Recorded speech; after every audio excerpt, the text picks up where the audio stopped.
بسم اللہ الرحمن الرحیم۔ سبسکرائب کریں ہمارے چینل دل سے دین کی باتیں تاکہ آنے والی ویڈیو بر وقت آپ تک پہنچ سکے۔ لڑکیوں سے محبت کرنے والے غور سے اس ویڈیو کو ضرور سنیں گے۔ جی ہاں دوستو، آج بہت سارے لڑکے ہیں جو لڑکیوں سے محبت کرنے کا دم بھرتے ہیں، تو جو لڑکیوں سے محبت کرتے ہیں وہ آج یہ ویڈیو ضرور دیکھیں۔ مولانا سید امین القادری صاحب بتا رہے ہیں لڑکیوں سے محبت کرنے والوں کے بارے میں۔ ایک بہت خوبصورت کنیز تھی، بہت خوبصورت، بلا کی خوبصورت۔ اگر میں اس کی خوبصورتی بیان کر دوں تو شاید آپ سوچے کہ یہ کیا بکتا ہے، لیکن میں صحیح کہہ رہا ہوں۔ وہ اتنی خوبصورت تھی کہ اس کے رخسار یعنی اس کے گال دیکھ کر ایسا لگتا تھا جیسے چاند زمین پہ اتر آیا ہو۔ اس کے بال ایسا لگتا تھا جیسے بال نہیں بلکہ ریشم ہو۔ اس کے ہونٹ ایسا لگتا تھا جیسے گلاب کی پنکھڑیاں ہو۔ اس کی آنکھیں ایسا لگتا تھا جیسے نرگس کے پھول ہو۔ اور جب وہ چلتی تھی تو یوں لگتا تھا جیسے کوئی مور ساون بھادوں میں دل ربانہ انداز سے خرام ناز کر رہا ہو۔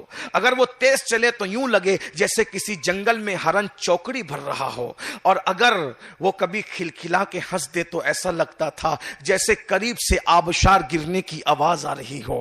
اگر وہ اللہ اکبر اپنے بالوں پر بل دے کر گردن کو جھرجھری دے دیں تو یوں لگتا تھا کہ جیسے بارش کے موسم میں کوئی مور اپنے پنکھ کھول کر کے مستی میں ناچ رہا ہو۔ وہ رقص سے طاؤس کی یاد دلا دیتی تھی۔ اس کے گردن کی جھرجھری اتنی خوبصورت تھی، خیر سے وہ بابا فرید کی کنیز تھی۔ اللہ کے رسول علیہ السلام نے فرمایا نکاح جلدی کرو۔ ایک وقت تھا راجستھان میں نکاح لوگ بہت جلدی کرتے تھے، اور اب بہت دیر کرنے لگے ہیں۔ یہ سیریلوں کی وجہ سے اور پتہ نہیں کیا کیا خرافات آگے، اس کی وجہ سے اللہ کے رسول علیہ السلام فرماتے ہیں 3 چیزوں میں دیر مت کرو۔ 3 چیزوں میں دیر مت کرو۔ نمبر 1، جب نماز کا وقت آ جائے تو نماز پڑھنے میں دیر مت کرو۔ نمبر 2، جب جنازہ تیار ہو تو تدفین میں دیر مت کرو۔ نمبر 3، جب بیٹا اور بیٹی بالغ ہو جائے تو ان کے نکاح کرنے میں دیر مت کرو۔ آج ہر طرف سے شور سنائی دے رہا ہے کہ لڑکیاں بھاگ رہی ہیں، لڑکیاں بھاگ رہی ہیں۔ حالانکہ سب بیٹیاں ایسی نہیں ہوتی، لیکن لوگ شور کرتے ہیں۔ بلکہ میں تو لوگوں کو یہ بھی کہتا ہوں، آج کل لوگوں کی مائیں اتنی شریف نہیں ہے جتنی ہماری بیٹیوں کو اللہ نے شرافت عطا کی ہے۔ آج بھی ہماری بیٹیوں میں شرافت الحمدللہ موجود ہے، صرف تربیت کی ضرورت ہے، دین سکھانے کی ضرورت ہے، مذہب سکھانے کی ضرورت ہے۔ تو لیکن اگر ایسا کچھ ہو رہا ہے تو لوگ کرتے کیا ہیں؟ 30 سال 25 سال بیٹیوں کے نکاح نہیں کرتے۔ کیا کہتے ہیں؟ ابھی آنے دو، ابھی اچھا رشتہ آنے دو، ابھی اچھا رشتہ کیا ہے؟ کہا ہمارے معیار کے مطابق آنے دو۔ ہمارے معیار اور آپ کا معیار کیا ہے پتہ ہے؟ یہی آپ کا معیار ہے کہ کوئی آپ کو اسمارٹ داماد چاہیے، کوئی آپ کو سفید چمڑی والا داماد چاہیے، کوئی آپ کو بلڈنگ والا داماد چاہیے، کوئی آپ کو محل والا داماد چاہیے۔ آپ کو شریف انسان نہیں دیکھنا۔ سبحان اللہ۔ معیار کیا ہے؟ دولت۔ معیار کیا ہے؟ اونچا مکان۔ معیار کیا ہے؟ سفید چمڑی۔ اللہ کے بندوں، اپنا معیار یہ نہیں ہے۔ بس اب بات ختم کرنے لگا ہوں، ایک روایت پڑھتا ہوں تھوڑی تشریح کے ساتھ، اگر ذوق سے سنو گے تو پوری بات کر کے بات مکمل کروں گا۔ اللہ اکبر۔ اللہ کے رسول علیہ السلام فرماتے ہیں لوگ نکاح کرتے وقت چند چیزیں دیکھتے ہیں۔ پہلی چیز لوگ دیکھتے ہیں نکاح کرتے وقت خوبصورتی، حسن، بیوٹی۔ ایسا ہی حضور دیکھو، حضور پھر حضور ہیں۔ قیامت تک کا سروے رپورٹ پیش کر دیا کہ لوگ کیا کرتے ہیں نکاح کرتے وقت؟ کیا دیکھتے ہیں؟ خوبصورتی دیکھتے ہیں۔ خوبصورتی مطلب کیا؟ آج کل کے ماحول میں سفید چمڑی، سفید چمڑی، سب کو سفید چمڑی چاہیے۔ اللہ اکبر، بالکل صحیح فرمایا آپ نے۔ ہمیشہ سفید نہیں رہتی۔ 18 سال میں انسان جیسا لگتا ہے، بتاؤ 55 سال کے بعد بھی ویسے ہی لگتا ہے؟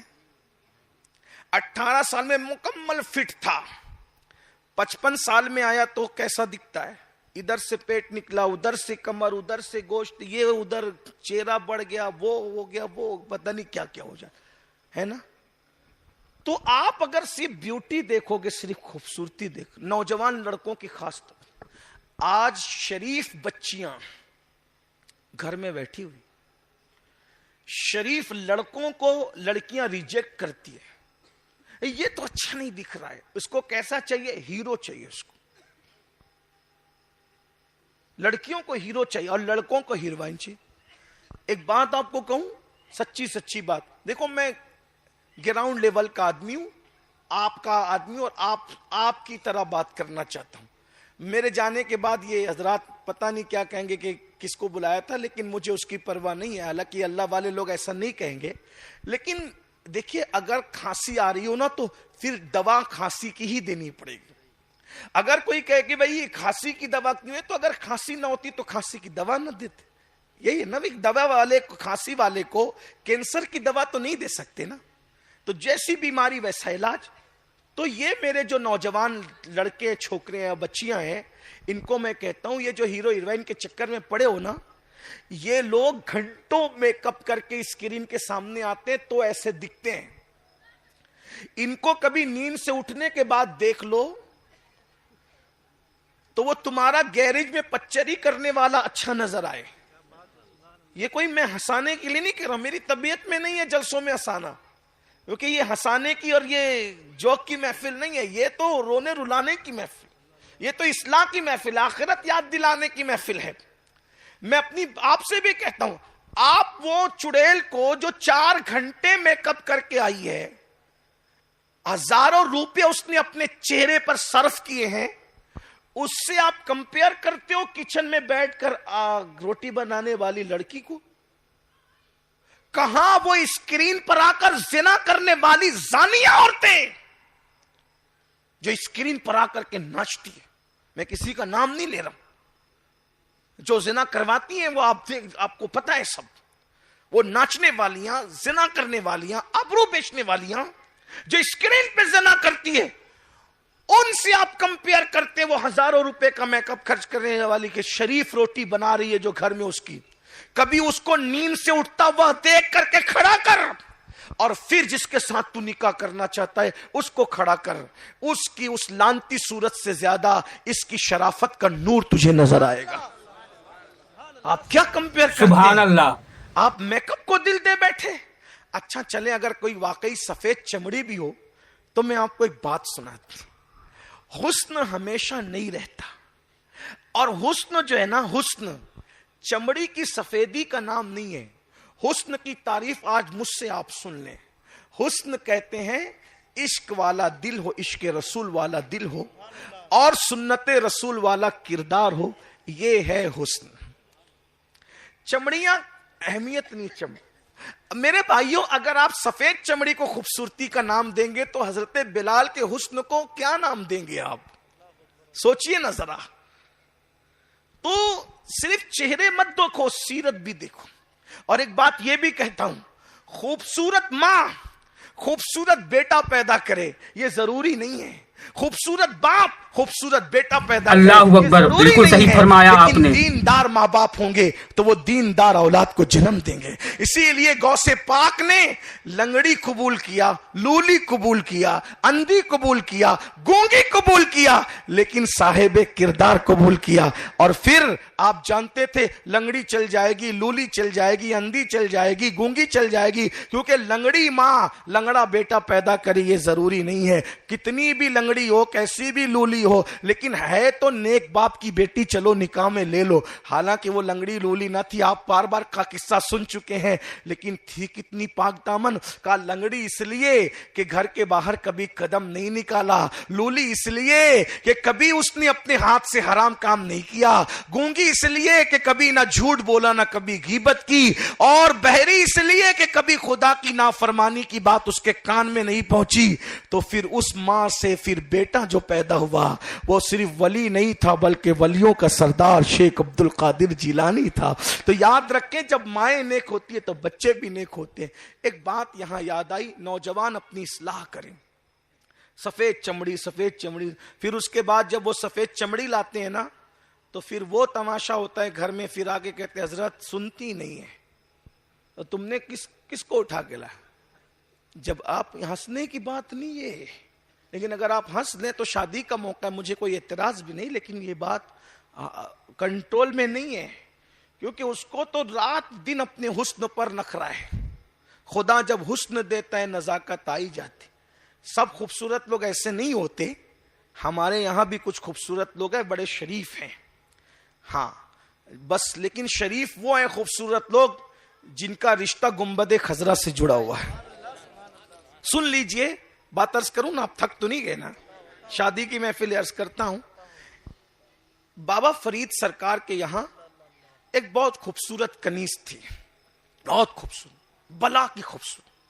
اگر میں اس کی خوبصورتی بیان کر دوں تو شاید آپ سوچے کہ یہ کیا بکتا ہے، لیکن میں صحیح کہہ رہا ہوں۔ وہ اتنی خوبصورت تھی کہ اس کے رخسار یعنی اس کے گال دیکھ کر ایسا لگتا تھا جیسے چاند زمین پہ اتر آیا ہو۔ اس کے بال ایسا لگتا تھا جیسے بال نہیں بلکہ ریشم ہو۔ اس کے ہونٹ ایسا لگتا تھا جیسے گلاب کی پنکھڑیاں ہو۔ اس کی آنکھیں ایسا لگتا تھا جیسے نرگس کے پھول ہو۔ اور جب وہ چلتی تھی تو یوں لگتا تھا جیسے کوئی مور ساون بھادوں میں دل ربانہ انداز سے خرام ناز کر رہا ہو۔ اگر وہ تیز چلے تو یوں لگے جیسے کسی جنگل میں ہرن چوکڑی بھر رہا ہو، اور اگر وہ کبھی کھلکھلا کے ہنس دے تو ایسا لگتا تھا جیسے قریب سے آبشار گرنے کی آواز آ رہی ہو۔ اگر وہ اللہ اکبر اپنے بالوں پر بل دے کر گردن کو جھرجھری دے دیں تو یوں لگتا تھا کہ جیسے بارش کے موسم میں کوئی مور اپنے سبحان پنکھ اللہ کھول کر کے مستی میں ناچ رہا ہو۔ وہ رقص سے طاؤس کی یاد دلا دیتی تھی۔ اس کے گردن کی جھرجھری اتنی خوبصورت تھی، خیر سے وہ بابا فرید کی کنیز تھی۔ لیکن بابا فرید اتنے اللہ والے تھے کہ اس کو کبھی دیکھا بھی نہیں تھا۔ گھر میں کنیزیں کئی کئی سال رہتی تھی، وہ کبھی دیکھتے بھی نہیں تھے، کہ ان کا یہ تقویٰ تھا۔ حالانکہ دیکھ سکتے تھے لیکن دیکھا نہیں تھا۔ ایک دن ایک نیا مرید ہونے کے لیے نیا نویلا مرید آیا۔ اس مرید کو کچھ سامان دیا، کہا بیٹا یہ ہمارے گھر پہنچا دو۔ مرید گھر سامان دینے کے لیے گیا، وہ کنیز آئی سامان ریسیو کرنے کے لیے۔ گھر کی عورتیں تو نہ آتی تھی، کنیز کو بھیجا۔ کنیز کو دیکھا تو ڈھیر ہو گیا۔ نیا نویلا مرید تھا، ابھی تربیت پوری نہیں ہوئی تھی اس کی، اتنا بھی خوبصورت کوئی ہو سکتا ہے؟ ایک نظر دیکھا اب پاگل ہو گیا۔ اللہ اکبر، بالکل صحیح فرمایا آپ نے۔ حضرت کی خانقاہ میں نہیں آیا، واپس گھر چلا گیا۔ اس وقت کے پیر صاحب لوگ مرید پر بڑی نظر رکھتے تھے، سب کے نام بھی ان کو پتا ہوتے تھے، سب کا حال بھی، سب کے بارے میں پوچھتے بھی تھے۔ کچھ دن گزرے تو بابا صاحب نے، ہم لوگ سرکار بابا فرید کو بابا صاحب کے سلسلہ چشتیہ کا بڑا امام محسن ہے، سلسلہ چشتیہ کا، جس نے چشتیت کو پوری دنیا میں پھیلا دیا۔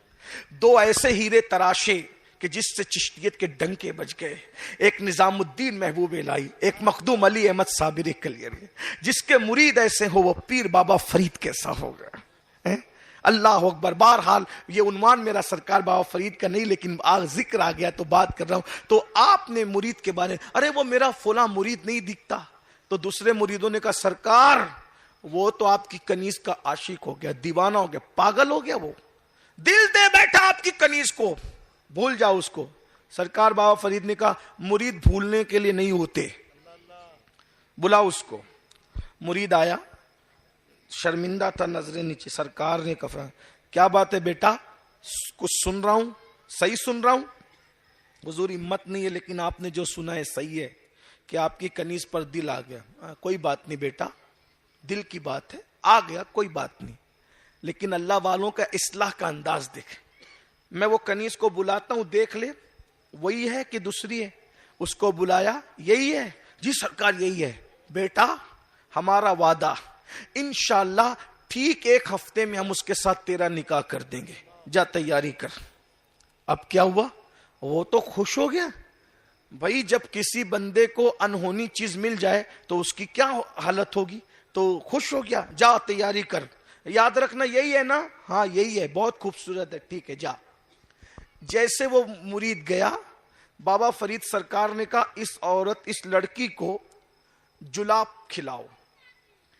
جلاب اس طرح کھلائے جائیں کہ یہ زندہ رہیں، اور اس کو دن میں چند مرتبہ بیت الخلا جانے کی حاجت ہو، یعنی اس میں تھوڑی کمزوری آئے۔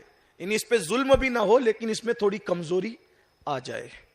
ایک ہفتہ اور اس کے لیے پابند کر دیا کہ یہ جہاں بیت الخلا کرے اس کے نیچے ایک ہانڈی رکھ دو, اس کی بیت الخلا کی گندگی جمع کرنا. یہ عجیب بات تھی.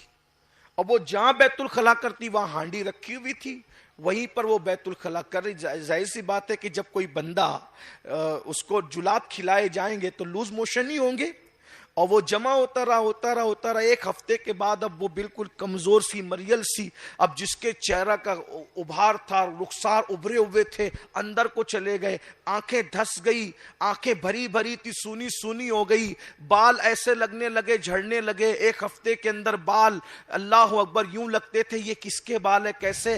سبحان اللہ. ایسی دبلی پتلی ہوئی کہ لگتی تھی کہ کوئی مریل سی ہے. جب وہ آیا تیاری کر کے کہا بیٹا نکاح سے پہلے ایک بار پھر دیکھ لے, وہی ہے کہ دوسری ہے. کہا یہی ہے. حضور یہ وہ نہیں ہے, اللہ کی قسم وہ نہیں ہے, ہمارے ساتھ مذاق ہو رہا ہے. آپ نے میں اللہ کی قسم یہ وہی ہے. پھر حضور آپ جھوٹ نہیں بول سکتے, حسن کہاں گیا؟ بابا فرید سے کہا حسن کہاں گیا؟ فرمایا تو نے اس سے پیار نہیں کیا تھا, اس کی خوبصورتی اور بیوٹی سے پیار کیا تھا, وہ میں نے نچوڑ لیا, وہ میں نے خوبصورتی نچوڑ لی بیٹا. تجھے انسان سے پیار نہیں تھا, تجھے حسن سے پیار تھا, وہ حسن میں نے نچوڑ لیا. کہا وہ حسن کہاں ہے؟ کہا لاؤ ہانڈی. ہانڈی کھولی گئی, سب بدبو سے پریشان. یہ ہے اس کا حسن. کہا یہ کیا ہے؟ کہا حسن. اللہ اکبر, بالکل صحیح فرمایا آپ نے. سمجھ میں آیا جس کو میں خوبصورتی کہہ رہا تھا وہ تو بدبو کے سوا کچھ نہیں. اس لیے جو لڑکیاں صرف چہرے کی خوبصورتی دیکھتی ہے, جب شوہر کا حسن ڈھلتا ہے تو پھر بہت سارے لوگ کہیں اور متوجہ ہو جاتے ہیں. لڑکے جو صرف چہرے کی سفید چمڑی اور خوبصورتی دیکھتے ہیں, جب حسن ڈھلتا ہے تو کہیں اور متوجہ ہو جاتے ہیں. تو حضور علیہ السلام فرماتے ہیں لوگ صرف خوبصورتی دیکھتے ہیں. پھر دوسری بات فرمایا لوگ صرف نسب دیکھتے ہیں. پھر فرمایا لوگ صرف دولت دیکھتے ہیں. فرمایا خوبصورتی صرف دیکھ کر نکاح مت کرو, صرف نسب دیکھ کر نکاح مت کرو, صرف دولت دیکھ کر نکاح مت کرو. اگر نکاح کرنا ہے تو فرمایا دینداری دیکھ کر کے نکاح کیا کرو. اس لیے کہ عمر بڑھتی جاتی ہے, دینداری بڑھتی جاتی ہے. میرے بھائیوں, میری بہنوں, آج ہمارے گھر میں بچیاں بیٹھی, ہم نکاح کرنے کے لیے کہاں ڈھونڈ رہے ہیں؟ مشرق, مغرب, شمال, جنوب. میں ایک طریقہ بتاتا ہوں. بچیوں کو اگر رشتہ کرنا ہے پہلے خاندان میں دیکھو. کہاں دیکھو؟ خاندان. اس کی برکت ہے. خاندان میں اگر نکاح کرو گے نا بھائی بہن یہ قریبی رشتے میں, تو وہ دیکھے بھالے ہوں گے. ایک اپنا معیار ہوتا ہے. غریب ایک کر لو. دیکھو حضور علیہ السلام نے جتنے نکاح کیے سب خاندان میں. دیکھیے 2 بیٹیاں دی سیدنا عثمان غنی. یہ عثمان غنی کون ہے؟ سیدنا عثمان غنی رضی اللہ تعالیٰ حضور کی دادی کے رشتے سے. حضرت عثمان غنی جو ہے وہ حضور علیہ السلام کے رشتہ دار لگتے ہیں دادی کے رشتے سے. 2 بیٹیاں وہاں دی. اس کے بعد ایک بیٹی مولا کائنات کو دی, جو سگے چچا کے بیٹے کا, سگے چچا کا بیٹا, سگے چچا کا چچا زاد بھائی, ان کو دیا. جس وقت مولا علی سے رشتہ ہوا اس وقت مولا علی کے پاس خود کا اپنا مکان بھی نہیں تھا. مولا علی نے زرہ بیچی, زرہ, اور زرہ بیچ کر کے مہر ادا کیا. پھر اس کے بعد امام حسن نے اپنے بیٹے امام حسن مصنع کا نکاح امام حسین کی بیٹی سیدہ سغرا کے ساتھ کیا. پھر اس کے بعد امام حسین کے بیٹے امام زین العابدین, ان کا نکاح امام حسن کی بیٹی کے ساتھ ہوا. دیکھ رہے ہیں آپ یوں. پھر اس کے بعد دیکھیں سیدنا صدیق اکبر کے بیٹے محمد بن ابو بکر, ان کے بھائی عبد الرحمن بن ابو بکر, محمد بن ابو بکر کا بیٹا, محمد بن ابو بکر کا بیٹا قاسم, ان کا نکاح ہوا ان کے چچا کے بیٹی کے ساتھ اسما بنت عبد الرحمن بن ابو بکر, ان کے ساتھ. دیکھتے چلے جائیں یہ اس طریقے سے رشتے میں خاندان کے اندر رشتہ داریاں ہوتی رہی. سبحان اللہ. آج ہم کیا سوچتے ہیں؟ مالدار چاہیے, اس لیے خاندان چھوڑ کے کہیں اور جا رہے ہیں. پھر کیا ہوتا ہے, خاندان کی بیٹیاں کوئی کر نہیں رہا ہے. تو میری گزارش ہے, پہلے اپنے قریب میں دیکھو, اپنے بھائیوں کی بیٹیوں کو دیکھو, بہنوں کی بیٹیوں کو دیکھو, رشتہ داروں کو نبھاؤ. اور ایک بات کہوں, دوسرے کے ساتھ نیکی کرو گے تو 1 ثواب ملے گا, اور اگر اپنے رشتہ داروں کے ساتھ نیکی کرو گے تو 2 ثواب ملے گا. ایک تو نیکی کا ثواب, دوسرا صلہ رحمی کا ثواب. اس لیے میری گزارش ہے, آج بیٹیوں کی یہ درگت نہ ہوتی اگر آج مسلمان سنت پر عمل کرتا. پھر کچھ لوگ یہ کہتے ہیں, ارے قریبی رشتہ دار میں نکاح کر لو تو بچے ایسے ہوتے ہیں ویسے ہوتے ہیں. میں کہتا ہوں, آپ بتائیں کہ امام حسن کی شہزادی امام زین العابدین کے نکاح میں آئی, کوئی بچوں میں عیب تھا؟ امام اللہ اکبر, بالکل صحیح فرمایا آپ نے. نکاح میں آئی, کوئی بچوں میں عیب تھا؟ ارے عیب کیا بیان کرتے, سنو کیسے کیسے بچے پیدا ہوئے. امام حسن مصنع کا نکاح سیدہ بی بی سغرا کے ساتھ ہوا, ان سے جو بیٹا پیدا ہوا اسے دنیا عبداللہ المحس کہتی ہے. عبداللہ المحس سے اللہ اکبر جو بیٹا پیدا ہوا اسے دنیا موسیٰ الجون کہتی ہے. موسیٰ الجون سے جو بیٹا پیدا ہوا اسے دنیا عبداللہ کہتی ہے. عبداللہ سے جو بیٹا پیدا ہوا اسے دنیا داؤد کہتی ہے. داؤد سے جو بیٹا پیدا ہوا اسے دنیا سید محمد کہتی ہے. سید محمد سے جو بیٹا پیدا ہوا اسے موسیٰ ثانی کہتی ہے. موسیٰ سے جو بیٹا پیدا ہوا اسے اللہ اکبر سید عبداللہ الجیلی کہتی ہے. عبداللہ الجیلی جو پیدا ہوا اس کو حضرت زائد کہتی ہے. زائد سے جو بیٹا پیدا ہوا اسے دنیا ابو صالح موسیٰ جنگی دوست کہتی ہے. اس سے جو بیٹا پیدا ہوا اسے دنیا شیخ عبد القادر جیلانی کہتی ہے. نعرہ تکبیر, نعرہ رسالت. اور جب اس نسل کو دیکھتے ہیں تو بریلی کا امام کہتا ہے تیری نسل پاک میں ہے بچہ بچہ نور کا, تو ہے عین نور, تیرا سب گھرانہ نور کا. سبحان اللہ, سبحان اللہ. آج ہمیں کیا ہو گیا, کچھ نہیں ہوتا, یہ اللہ کی مرضی. اگر اللہ چاہے تو مغرب سے بھی لے آؤ گے, مشرق اور مغرب سے. اگر عیبدار اولاد دینا ہوگا تو تب بھی دے گا, اور سگے بھائی کی بیٹی اپنے بیٹے کے لیے لاؤ گے, اور اللہ خوبصورت دینا چاہے تو دے گا. اس لیے اپنے شادی سیکھو, نکاح سیکھو. اب نکاح, آخری بات کرنے لگا, نکاح میں لوگ کیا کرتے ہیں, بینڈ بجا رہے ہیں, گانے بجا رہے ہیں.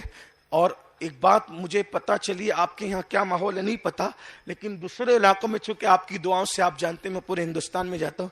اب رت جگہ میں تاش کے پتے اور جوا کھیلتے ہیں لڑکے, منڈپ میں بیٹھ کے شراب پیتے ہیں. شراب, ہمارے بچپن میں بارات میں اگر سگریٹ بھی بانٹتے تھے نا نوجوان لڑکے, تو بڑوں سے چھپ کے بانٹتے تھے. وہ بھی بڑے ڈانٹتے تھے اگر دیکھ لیتے تھے, سگریٹ بٹ رہی ہے شادی میں, اتنے بدماش ہو گئے تم لوگ. اور آج کیا ہو رہا ہے, حقے چل رہے ہیں, حقے میں بھی نشے کی چیز رکھی جا رہی ہے, شراب پی رہے ہیں. اور جہاں شراب پی جا رہی ہے وہاں لعنت برس رہی ہے. بولو جس کے منڈپ میں لعنت برسے گی اس کی شادی میں لعنت نہیں برسے گی. جہاں تاش کھیلا جائے گا, تاش, جوا, جس کے بارے میں فرمایا گیا جس نے جوا کھیلا اس کے ہاتھ قیامت کے دن سور کے خون میں رنگے ہوئے ہوں گے. یہ تو شادی کرنے والوں کو سوچنا چاہیے کہ میرے گھر کے آنگن میں شادی میں جوا کھیلا جائے گا, لعنت والا کام. شراب پیا جائے گا, لعنت والا کام. پٹاخے پھوڑے جائیں گے, لعنت والا کام. بینڈ باجے بجائے جائیں گے, ڈی جے بجایا جائے گا, لعنت والا کام. جب لعنت برسے گی نکاح کے وقت تو رحمت کیسے آئے گی زندگی میں. نعت شریف پڑھو, محفل میلاد کرو, حضور کی محفل سجاؤ تاکہ رحمتوں کا نزول ہو, برکتوں کا نزول ہو. اللہ سبحان اللہ. زندگی گزارنا سیکھو. اور جو آخری بات عرض کرنے چلا تھا, نکاح بس اینڈ ہو رہا ہے. نکاح آخری بات, نکاح صرف جنسی تسکین کا نام نہیں ہے. یہ کسی اور قوم میں ہوگا جنس کی تسکین کا نام, یوز کرو اور چھوڑ دو. ہمارے یہاں نکاح یہ ہے, ایک دوسروں کے دل میں اترنے کو نکاح کہتے ہیں, ایک دوسرے کا لباس بننے کو نکاح کہتے ہیں, ایک دوسرے کے ہمدرد بننے کو نکاح کہتے ہیں. بلکہ یہ کہہ دوں کہ تو میں ہو جا اور میں تو ہو جاؤں, اور تو اور میں کا جھگڑا ختم ہو جائے, اس کو نکاح کہتے ہیں. اور اس نکاح کی برکت کیا ہے وہ سن لیں. ہم لوگ جب نکاح کرتے نا, نکاح, بیوی بیمار ہو جاتے تو چھوڑ کے بھاگنے والے نہیں ہیں, بلکہ ہم تو مرنے کے بعد بھی نہیں چھوڑتے. اللہ اکبر، بالکل صحیح فرمایا آپ نے۔ بھی یاد رکھتے ہیں، اما جان ام المومنین خدیجہ پاک کا وصال ہوا، حضور بکری ذبح کرتے تھے تو کہتے تھے پہلے یہ بکری کا گوشت خدیجہ کے رشتہ داروں میں اور ان کی سہیلیوں میں بٹے گا، اس کے بعد میں کھاؤں گا تاکہ خدیجہ کی روح کو اس کی وجہ سے خوشی مل جائے۔ دیکھا، بعد وصال بھی یاد رکھا۔ ہم لوگ وہ لوگ ہیں، اب میں اپنی بچیوں سے کہتا ہوں، بچیوں سیریل دیکھ کر، فلمیں دیکھ کر کسی کے بہکاوے میں مت آؤ کہ مسلمان بیوی کو اچھا نہیں رکھتے۔ واللہ جو سچا مسلمان ہوگا اس سے اچھا بیوی کو کون رکھے گا؟ ارے لوگ تو آج بھی چھوڑ کے بھاگ رہے ہیں، یہ ہمارا کلیجہ ہے۔ میں لوگوں کو کہتا ہوں کہ بیوی اگر زندہ ہو تو اس کے رخسار کے تل پر ہم سمرقند اور بخارا جیسے شہر بساتے ہیں، اور اگر مر جائے تو اس کی یاد میں تاج محل جیسی عمارتیں بناتے ہیں۔ یہ تو اپنی بات ہے، اپنی نشانی ہے۔ یہ تاج محل نہیں دیکھتے، یہ ہے مسلمانوں کا۔ مسلمانوں کو مسلمان بننے کی ضرورت ہے۔ جو آخری بات کہنے چلا تو اس کو سن لے۔ اگر آپ کو نصیحت خاص، مرد کیا سوچتا ہے کہ بیوی اس کو مارنا یہ مردانگی ہے، طلاق کی دھمکی دینا یہ مردانگی ہے، اس کو کنیز بنا کے رکھنا یہ مردانگی ہے، اس کو کچھ بولنے نہیں دینا یہ مردانگی ہے۔ یہ سب نامردی ہے۔ مردانگی کیا ہے؟ بیوی کہہ رہی ہو سنو اور مسکراؤ، بولنے دو اس کو۔ وجہ، زبان ہمیشہ کمزور لوگوں کی چلتی ہے۔ توجہ ہے، جو جتنا کمزور ہوگا اس کی زبان اتنی زیادہ چلے گی۔ مثال، جب آدمی جوان ہوتا ہے تو پورے جسم میں طاقت ہوتی ہے، اس لیے آدمی جوانی میں زیادہ نہیں بولتا، لیکن بڑھاپے میں تو پہلوان ہو جاتا ہے۔ بولو، پہلوان ہوتا ہے؟ بولیے بھائی، کیا ہوتا ہے بڑھاپے میں؟ کمزور ہو جاتا ہے۔ یہ کمر دکھ رہی ہے، وہ گھٹنے دکھ رہے ہیں، وہ جوڑ میں درد ہے، وہ بیماری ہے، یہ شوگر ہے، وہ بلڈ پریشر ہے، وہ ایسا ہے، وہ ویسا ہے۔ بڑھاپے میں پھر آدمی کرتا کیا ہے؟ ایک جگہ کھٹیا بیٹھا رہتا ہے کرسی پہ، اور کیا کرتا ہے؟ بولتا زیادہ۔ بچپنے میں بچے زیادہ بولتے ہیں، بڑھاپے میں بڈھے زیادہ ہو، کیونکہ بچپنا بھی کمزور ہوتا ہے اور بڑھاپا بھی۔ تو نشانی کیا ہے؟ جو جتنا کمزور ہوگا وہ اتنا، عورتیں کمزور ہوتی، ان کو بولنے کی عادت ہے، اور اللہ نے ان کو بولنا زیادہ اس لیے سکھایا۔ توجہ، بول دوں کیوں سکھایا؟ اس میں بھی حکمت ہے، ہمیں کوئی اعتراض نہیں ہے، بولو، زیادہ بولو، مگر کیوں؟ کیونکہ بچے ماں کے قریب رہتے ہیں۔ اگر ماں کم سخن ہوگی، ماں نہیں بولے گی، تو بچہ بولنا کیسے سیکھے گا؟ اس لیے جس کے پاس بولنے کی تربیت لینا ہے تو اس کو اللہ نے بولنے کی زیادہ توفیق دی، اس لیے وہ بولتی رہتی ہے۔ مردوں کا کام ہے مسکرا کے سن لیں، کچھ ٹیڑھی ٹپاڑی بھی کرتی ہے، سن لیں۔ وجہ، آقا فرماتے تم میں سب سے بہادر وہ ہے جو غصہ پی جائے۔ طلاق دینے والے نامرد ہیں، عورتوں کو پہ ظلم کرنے والے نامرد۔ سن لیں، ذمہ داری سے کہہ رہا ہوں، جس کو بات کرنا ہے میرے ساتھ بیٹھ کے بات کر لیں، میں دلیل دینے کے لیے تیار ہوں۔ مارنے پیٹنے والے، بلکہ حدیث پاک کا مفہوم ہے، جو بیوی کو مارے ایسا ہے جیسے تھوک کے چاٹنے والا، اور دن کو مارے گا لیکن رات تو اسی کے ساتھ گزارے گا۔ تو جس کے ساتھ رہنا اس کو مارتے گے۔ اسلام میں مارنے کا تصور نہیں ہے بیوی کو۔ تو آپ کہیں گے یار وہ تو منہ چلاتی، میں نے کہا اس کا منہ چلانا بھی اپنے لیے فائدے مند ہے۔ کتنا فائدے مند ہے؟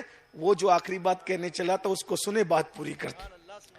ایک بہت بڑے بزرگ ہیں، بہت بڑے بزرگ، اللہ اکبر، بالکل صحیح فرمایا آپ نے۔ دنیا شیخ ابو الحسن خرقانی کہتی ہے، نام سنا ان کا؟ یہ ابو الحسن خرقانی کون ہے پتا ہے؟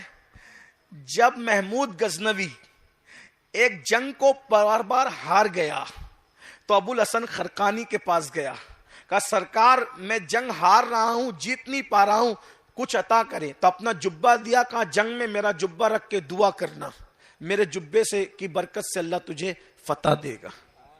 اور محمود نے خرقانی کا جبہ رکھ کے دعا کی، اللہ فتح دے، اللہ نے فتح دی۔ جس کا جبہ اتنا قیمتی ہو، جس کے وسیلے سے دعا قبول ہو، کتنا عظیم آدمی ہوگا ابو الحسن خرقانی۔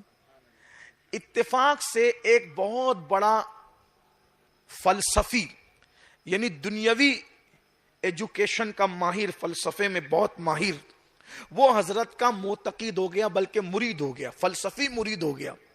توجہ کرنا، توجہ ہے نا آپ کی. یہ بات اینڈ ہو رہی ہے. گھر میں اچھے سے رہو. اسٹیج پر تو سبھی اچھے سے رہتے، جلسے میں سبھی اچھے سے بیٹھتے ہیں. گھر میں اچھا رہنا سیکھو. اور آقا فرماتے تم میں سب سے اچھا وہ ہے جو اپنی بیوی کے ساتھ اچھا سلوک کرے. سالن میں نمک زیادہ ہونے پہ آنکھ دکھاتے ہو، چائے آنے میں دیر ہو گئی تو آنکھ دکھاتے ہو، ماں بہن کی گالیاں دیتے ہو. گالی دینا فسق ہے. غریب نواز سرکار فرماتے ہیں جو کسی مومن کو گالی دے مرتے وقت اس کی زبان پہ کلمہ نہیں آئے گا. تو جب عام مومن کو گالی دینے سے زبان پہ کلمہ نہیں آتا تو بیوی کو ماں بہن کی گالی دو گے تو تمہاری زبان پہ مرتے وقت کلمہ کیسے آئے گا؟ بیویوں کا حساب لینے والا کوئی نہیں ہے تم سے. بیویاں تو کمزور ہے، جتنا دبانا چاہو دبا لو. مگر سن لو، حدیث پاک کا مفہوم ہے جس نے عورتوں پہ ظلم کیا ہوگا اگر وہ پہاڑوں جیسی نیکیاں لے کر آئے گا، اللہ اس کی نیکیوں کو قیامت کے دن ریزہ ریزہ کر دے گا. اس کی نیکیوں کو ذرہ ذرہ کر دیا جائے گا، کیونکہ اس نے اپنی بیوی پہ ظلم کیا ہوگا. ظلم مت کرو. جس نے ماں باپ چھوڑے، بچپن کی سہیلیاں چھوڑ، سب چھوڑ کر تمہارے پاس آئی، تم اس پہ ظلم کرتے ہو. ہاں لیکن یہ بھی کہتا ہوں سر پہ بھی مت چڑھانا. ایسا نہ ہو کہ بیوی کو اتنا سر پہ چڑھا لو کہ تیرے ماں باپ کو چھوڑ دے تو کہا جی جی لبیک چھوڑ دیا. یہ بھی نہیں ہو. دیکھو اسلام میں اعتدال. نہ بیوی سر پہ چڑھانے کی چیز ہے، نہ پیر میں پہننے کی چیز ہے. وہ بائیں پسلی سے دل کے قریب سے پیدا ہوئی ہے، وہ دل میں رکھنے کی چیز ہے. نہ سر پہ اٹھاؤ نہ پیر میں بٹھاؤ، اس کو دل میں رکھو. جس کی جو جگہ ہے اس کو وہاں رکھو. بہت پیار کرو لیکن لگام بھی کس کے رکھو. ہاں یہ بھی ظلم بھی مت کرو لیکن کنٹرول رہنا. اتنا کنٹرول رہنا چاہیے کہ اگر آنکھ بڑی کر کے دیکھ لیں تو پھر اٹینشن ہو جانا چاہیے. کیونکہ میں ایسی خواتین کو جانتا ہوں کہ جن کو آنکھ بڑی کر کے اگر دیکھنے والا دیکھ لیتا ہے تو پھر کئی مہینے تک کے سارا معاملہ درست ہو جاتا ہے. سبحان اللہ. تو آپ کا کنٹرول ایسا ہونا چاہیے. نہ غلامی کرو اور نہ ظلم کرو. بار بات آ گئی تو طویل بھی ہو رہی ہے، اس کا خیال بھی ہے لیکن بات ختم بھی ہوتی ہے. شادی کی محفل ہے، آپ بہت اچھا سنیں. کبھی کبھی بہت بڑی محفلوں میں بھی لوگ بہت اچھا نہیں سنتے، اور کبھی کبھی بہت بڑی محفل نہیں ہوتی لیکن لوگ اچھا سنتے تو بولنے میں بھی اچھا لگتا ہے. اور آپ نے ایسی محفل سجائی ہے، بہت اچھا لگ رہا ہے آپ سے بولنے میں. لیکن اب بہت دیر تک نہیں، کیونکہ ہمیں بھی فلائٹ پکڑنی ہے، فلائٹ نہ چھوٹے، اس کا بھی ہمیں خیال ہے. تو ابوالحسن خرقانی کا ایک مرید ہو گیا، دنیاوی ایجوکیشن رکھنے والا آدمی، فلسفی. اب وہ دنیا دار لوگ بہت کم اللہ والوں سے متاثر ہوتے ہیں. مرید جل بیچارے یہ غریب لوگ ہوتے ہیں، وہ ہوتے ہیں کم پڑھے لکھے لوگ ہوتے ہیں، وہ اور پڑھے لکھے لوگ بہت کم مرید ہوتے ہیں، وہ تو خود ہی پیر بنے ہوتے ہیں. اللہ اکبر. بالکل صحیح فرمایا آپ نے. سب کی اپنی اپنی بات ہے. ہاں تو لیکن کچھ پڑھے لکھے ہوتے ہیں، شریف ہوتے ہیں، اور سبھی پڑھے لکھے شریف ہوتے ہیں، مزاج الگ الگ ہوتے ہیں. چلیں بات کرتے ہیں. اس کو یاد آئی ابوالحسن خرقانی سرکار کی. وہ سوچا کہ حضرت سے چلو آج گھر پہ مل لیتے ہیں. جیسی دروازے پہ دستک دی، اندر سے آواز آئی خاتون کی، کون؟ اور کہا کہ میں فلاں فلاں ہوں. کیا کام ہے؟ تو کہا کہ حضرت شیخ ابوالحسن خرقانی سے ملاقات کرنا ہے. کہا حضرت شیخ ابوالحسن خرقانی؟ وہ مکار کب سے اتنا نیک ہو گیا؟ وہ کب سے حضرت ہو گیا؟ وہ کب سے شیخ ہو گیا؟ یہ سنا تو یہ پیر ان کے کانپ گئے. کہا محترمہ آپ کون؟ کہا اس کی بیوی ہوں.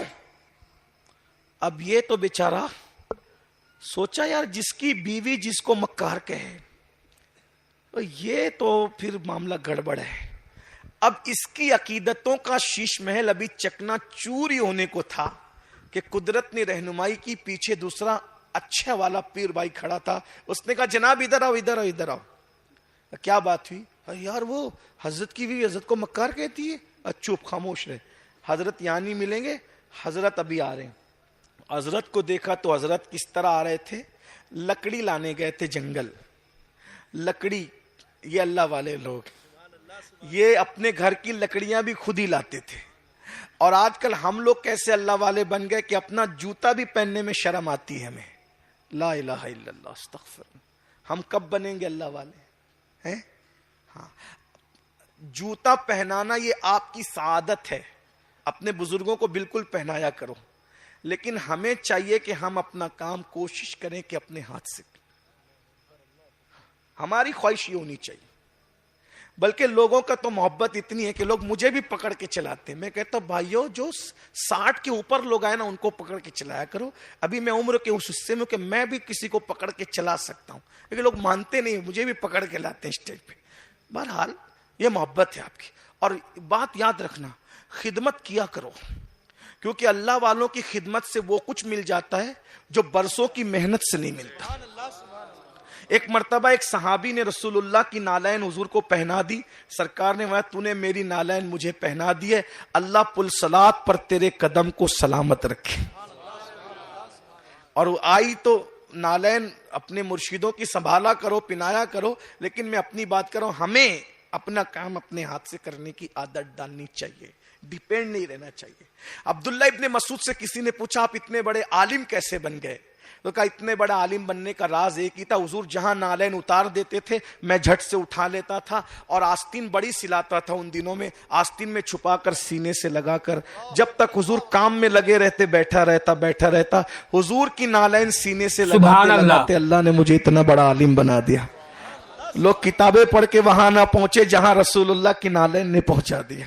جو سر پہ رکھنے کو مل جائے نالے پاکے حضور، تو پھر کہیں گے کہ ہاں تاجدار ہم بھی ہیں۔ یہ حضور کی نالین ہے، نالین اتنا بڑھا دیتی ہے، جہاں تک کتابیں نہ لے گئی وہاں تک حضور کی نالین لے گئی ہے۔ اللہ اکبر! تو اندازہ فرمائے کہ ادھر آؤ، اس فلسفی کا ادھر آؤ کا وہ مرشد ادھر گئے کام سے، ادھر آ رہے مرشد آ رہے ہیں۔ اچھا، اب مرشد آ رہے لکڑی لے کے، کیسے؟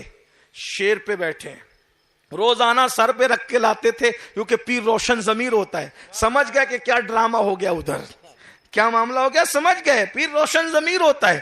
ارے جو بے خبر ہو وہ پیر کیسا، جس کا ضمیر روشن نہ ہو وہ پیر کیسا؟ آج سمجھ گئے، روزانہ سر پہ لکڑی آتی تھی، آج شیر پر۔ اللہ اکبر! بالکل صحیح فرمایا آپ نے۔ اب آج کل کچھ لوگ سوچیں گے یار یہ سب کہانی قصہ ہے، کہانی قصہ نہیں، ہمارے پاس آ کے بیٹھو بتائیں گے۔ قرآن اور حدیث میں اس کی نظیر ملتی ہے، ہاں، کہ شیر بھی کسی کی غلامی کر سکتا ہے، لیکن وہ کون لوگ ہیں جو اللہ کے محبوب کے غلام ہے؟ شیروں نے ان کی غلامی کی ہے۔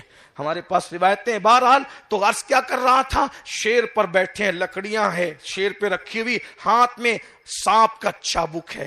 اب اس طرح آتے فلسفی نے دیکھا، سمجھ گیا وہ جھوٹی ہے۔ اب وہ شیش محل جو چکنا چور ہونا تھا وہ سلامت رہے گا، کیونکہ کرامت دیکھ لی نا۔ جیسے سرائے پیر چومے کا سرکار، کچھ نہیں کہنا، میری تو عقیدتوں کا شیش محل چکنا چور ہی ہوا تھا اگر یہ اللہ کا بندہ رہنمائی نہ کرتا۔ میری گزارش حضرت، میں آیا تو بدزن ہونے کے قریب تھا مگر بچ گیا۔ کوئی آئے گا آپ سے بدزن ہوگا، بیعت توڑے گا، آپ کا مخالف ہو جائے گا، اس کو پہلی فرصت میں گھر سے نکالو، اس کو طلاق دو آپ، ورنہ بہت نقصان پہنچائے گی یہ عورت آپ کو۔ حضرت ابو الحسن خرقانی نے کہا، کیا کہا؟ اس کو طلاق دوں؟ ارے وہ میری بیوی ہے، میری بیوی کے خلاف بکتے ہو؟ وہ میری محسنہ ہے، اس کے احسانات ہیں مجھ پہ۔ کہا حضرت وہ مکار کہتی ہے، دغاباز کہتی ہے، آپ کا نام لیتی ہے، آپ کہتے ہیں احسان ہے، محسنہ ہے، آپ طلاق نہیں دیں گھر سے؟ کہا بیٹا یہ شیر پہ سواری، یہ ہاتھ میں سانپ کا چابک، یہ جو کرامت دیکھ رہے ہیں نا، یہ نفل نمازوں کی وجہ سے نہیں ہے، وہ مجھ پہ ظلم کرتی ہے اور میں اس کو برداشت کر کے صبر کرتا ہوں، اسی کی برکت سے اللہ نے مجھے یہ مقام عطا فرما دی۔ سمجھا؟ تو صرف تسبیح مصلی سے ولایت نہیں ملتی، کبھی کبھی بیوی کے ظلم کو صبر کرنے سے بھی اللہ ابو الحسن خرقانی جیسوں کو اتنا بڑا مقام عطا فرما دیتا ہے۔ اس لیے یہ دنیا ہے، کچھ برداشت کر لو، کچھ کہہ دو، کچھ سن لو۔ یہ سوچو کہ آپ نے کسی حور سے نکاح نہیں کیا ہے، آپ نے کسی انسان سے نکاح کیا ہے، اور انسان سے غلطیاں ہوتی رہتی ہے۔ اللہ تعالیٰ ہم سب کو توفیق عطا فرمائے۔